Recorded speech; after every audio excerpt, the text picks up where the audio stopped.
جو آدمی ذکر نہیں کرے گا اسے بے شک علم ہو دین کا،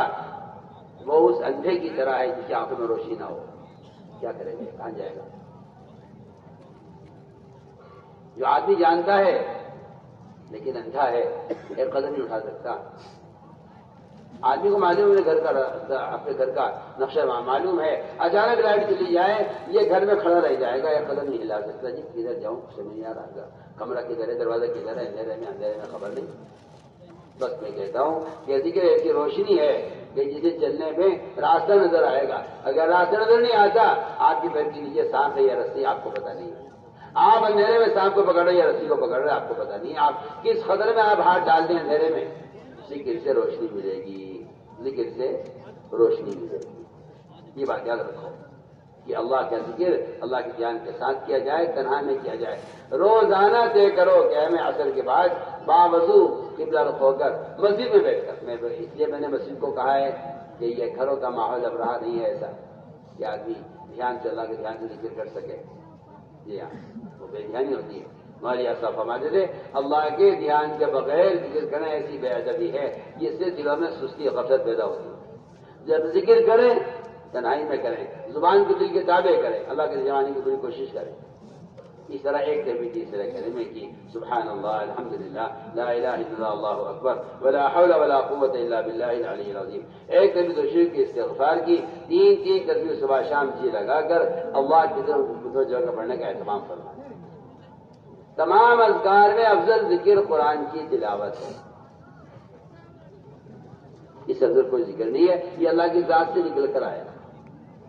سارے کلام القرآن کی اس طرح فوقیت ہے جس طرح اللہ تعالیٰ کو ساری مخلوق پر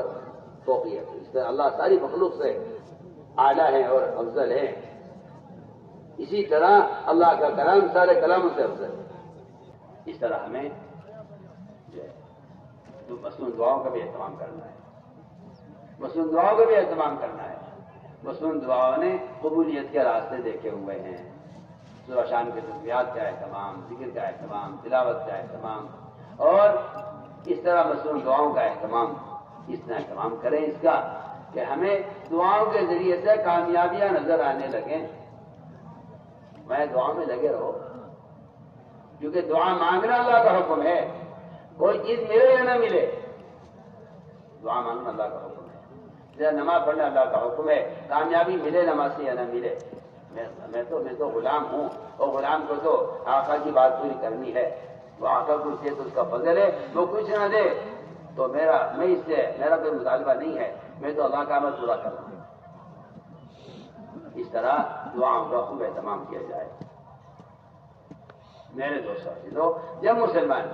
اپنے اللہ کے درمیان کے معاملے کو درست کر لیتا ہے، ذکر سے، تلاوت سے، عبادت سے، نمازوں سے، تہجد سے،